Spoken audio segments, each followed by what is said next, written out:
Hello बच्चों, let's read the question. The question says during dash phase sister chromatids are lined up at the equator. कौन से phase की meiosis की sister chromatid क्या करती है? लाइन करती है इक्वेटर के ऊपर, राइट. अब हमें इस क्वेश्चन को सॉल्व करने से पहले जो एक पॉइंट को ध्यान में रखना है कि हमसे सिस्टर क्रोमैटिड बोला गया, हमसे क्रोमोसोम नहीं बोला है. क्या बोला है? सिस्टर क्रोमैटिड बोला है. सो अब क्वेश्चन को करना स्टार्ट करते हैं. सबसे पहले हम क्वेश्चन को सॉल्व करने का की कॉन्सेप्ट देखेंगे. की कॉन्सेप्ट. तो क्वेश्चन को सॉल्व करने का की कॉन्सेप्ट क्या है हमारा? कि हमें मियोसिस प्रोसेस के बारे में पता होना चाहिए. मियोसिस के बारे में पता होना चाहिए. दोनों मियोसिस, जो मियोसिस के अंदर टू स्टेजेस होती है, एक फर्स्ट मियोसिस होती है और एक सेकंड मियोसिस होती है. हमें दोनों के बारे में नॉलेज होनी चाहिए, तभी हम क्वेश्चन को इजिली सॉल्व कर सकते हैं. So now let's start the question. देखिए तो ये क्या हमारा डायग्राम है मियोसिस का. यहाँ पे मियोसिस फर्स्ट हो रही है, यहाँ पे मियोसिस सेकंड हो रही है. अब ये पॉइंट तो हमें याद है कि meiosis first and meiosis second से एक स्टेज आएगा, that is interface. Interface stage आएगा जब क्या होगा, सेल पूरा डिवाइड होने के लिए प्रिपेयर हो जाएगा. ये कैसा स्टेट है अपने आप में? फिर हमने इसी पॉइंट से समझ लिया कि ये प्रिपरेटरी फेज है. सेल इसके अंदर अपने साइज को ग्रो करेगा, डीएनए के अमाउंट को डबल करेगा, जितने भी प्रोटीन्स रिक्वायर्ड होगी उनकी सिंथेसिस होगी, और उसके बाद जाके फाइनली डिवीजन प्रोसेस स्टार्ट होगी. तो डिवीजन प्रोसेस क्या है? स्टार्ट होगी सबसे पहले मियोसिस फर्स्ट.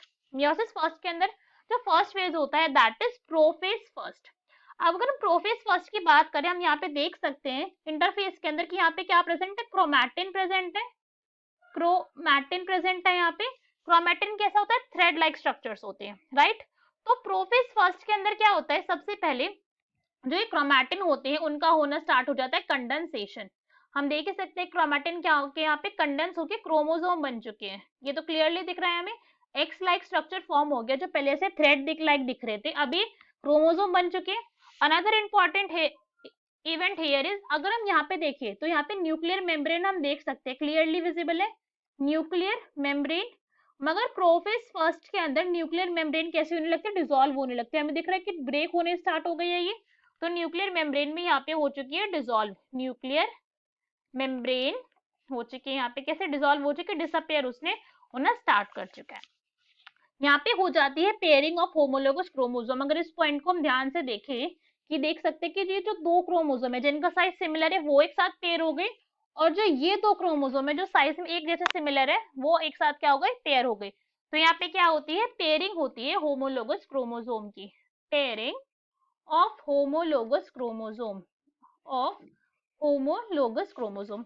होमोलोगस क्रोमोसोम से हमारा क्या मतलब है? कि जो क्रोमोसोम एक जैसे सिमिलर है कैसमें? स्ट्रक्चर के अंदर, राइट. हमने देखा है अभी बड़ा वाला क्रोमोसोम बड़े वाले क्रोमोसोम के साथ पेयर है, और जो छोटा वाला क्रोमोसोम वो छोटे वाले क्रोमोसोम के साथ पेयर हो गया. इसके बाद कौन सा स्टेज आता है? इसके बाद स्टेज आता है मेटाफेज फर्स्ट स्टेज. कौन सी है? Metaphase first. अब मेटाफेज फर्स्ट के बारे में हमें ये पॉइंट पता है कि मेटाफेज में क्या होगा, जो क्रोमोसोम्स है वो अलाइन कर जाते हैं इक्वेटर के ऊपर. इक्वेटर है सेल का, इक्वेटर. और इक्वेटर के ऊपर आके दोनों के दोनों जो पेयर थे क्रोमोसोम के वो अलाइन हो गए बिल्कुल परफेक्टली. टेट्राड क्यों बोला गया से? बिकॉज फोर क्रोमोसोम्स है यहाँ पे, 1 2 3 4, 4 है यहाँ पे. फोर के फोर क्रोमोसोम यहाँ पे आके अलाइंड हो गए परफेक्टली. इसके बाद सेल एंटर करता है एनाफेज फर्स्ट के अंदर. अब एनाफेज फर्स्ट के अंदर क्या होता है? जो होमोलोगस क्रोमोसोम थे, ये पर्पल वाला and this light purple one, इनका हो जाता है सेपरेशन. अब इस पॉइंट को फिर से ध्यान से समझना है हमें. सेपरेशन किसका हुआ है? होमोलोगस क्रोमोसोम्स का हुआ है. क्या सेपरेट हुआ है यहाँ पे? क्रोमोसोम. सिस्टर क्रोमैटिड नहीं हुआ है, करेक्ट. ये पॉइंट को हमें ध्यान रखना है. सिस्टर क्रोमैटिड नहीं हुआ है, क्रोमोसोम सेपरेट हुए हैं. क्रोमोसोम सेपरेट या फिर सेग्रीगेट कह सकते हैं. अपने अपने रिस्पेक्टिव पोल की तरफ इन्होंने मूव करना स्टार्ट कर दिया with the help of spindle fibre. ये स्पिंडल फाइबर है, स्पिंडल फाइबर, राइट. इसके बाद सेल एंटर कर जाता है next phase, that is telophase first के अंदर. टीलोफेज फर्स्ट के अंदर क्या होता है? जो न्यूक्लियर मेम्ब्रेन है, ये न्यूक्लियर मेम्ब्रेन फिर से आने लग गई. न्यूक्लियर मेम्ब्रेन रीअपियर, फिर से वापस आ गई. और जो ये क्रोमोसोम प्रेजेंट है यहाँ पे, ये क्या है? सेल के अंदर प्रेजेंट है, इसके आगे की स्टेज बढ़ेगी. ये क्या है? न्यूक्लियर मेम्ब्रेन फिर से यहाँ पे वापस आ गई.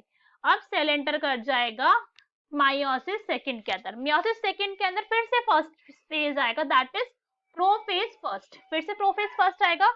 प्रोफेज फर्स्ट के अंदर क्या होगा? फिर से पेयरिंग होगी किसकी? होमोलोगस क्रोमोसोम की. हम देख रहे हैं फिर से होमोलोगस क्रोमोसोम की पेयरिंग हुई है. यहाँ पे अब तक कितने थे?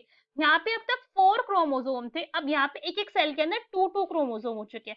नंबर हाफ हो चुका है. जिस पॉइंट को मैं ध्यान रखना है, मियोसिस फर्स्ट के अंदर क्या हुआ? नंबर ऑफ क्रोमोसोम हाफ हो गया.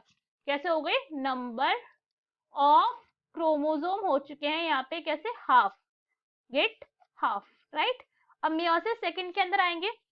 मियोसिस सेकंड के अंदर यहाँ पे भी 2 क्रोमोसोम है और यहाँ पे भी 2 क्रोमोसोम है। अब सेल फिर से मेटाफेज के अंदर एंटर करेगी। मेटाफेज 2 के अंदर इक्वेटर के ऊपर अलाइन हो गई सेल, राइट। क्रोमोसोम क्या हो गई, क्रोमोसोम हो गए इक्वेटर के ऊपर अलाइन, इक्वेटर पर अलाइन हो गए। अब अगर हम एनाफेज देखें, एनाफेज के अंदर सेल एंटर करी और एनाफेज के अंदर जो क्रोमोसोम था पूरा, इस क्रोमोसोम की सिस्टर क्रोमैटिड ब्रेक हो गई।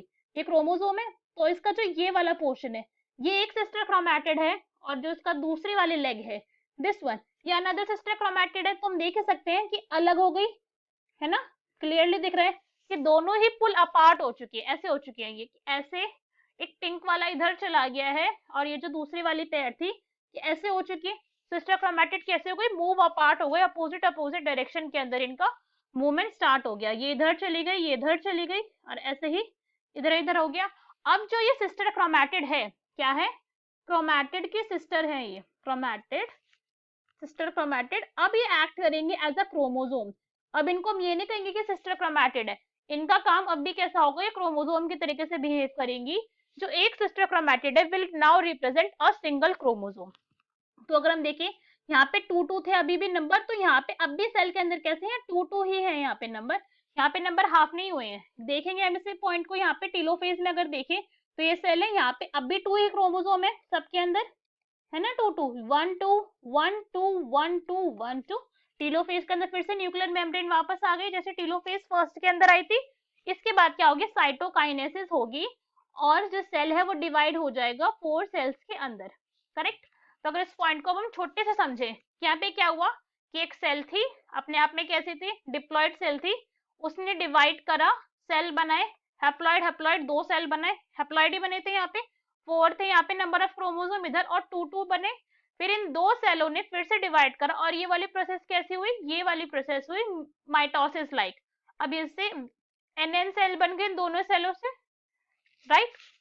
तो अब हम क्वेश्चन देखें तो हमें सब समझ आ चुका है कि मियोसिस की प्रोसेस कैसी होती है कंप्लीटली। क्वेश्चन के अंदर अब हमसे क्या बोला था कि भाई ये बताओ बस कि सिस्टर क्रोमैटिड लाइन कब करती है इक्वेटर के ऊपर, क्या करती है सिस्टर क्रोमैटिड। तो सिस्टर क्रोमैटिड कहां पर लाइन हुई है, यहाँ पर हुई है, बिकॉज क्रोमैटिड का सिस्टर क्रोमैटिड, पूरा का पूरा क्रोमोसोम नहीं बोला है हमसे। तो मेटाफेज सेकंड के अंदर ये लाइन हुई थी वो ये रही, दोनों सिस्टर क्रोमैटिड प्रेजेंट है यहाँ पे। So our correct answer will be D, that is metaphase second. बाकी के ऑप्शन तो फिर गलत हो गई। प्रोफेज फर्स्ट के अंदर तो पेयरिंग होती है, ये तो इनकरेक्ट है।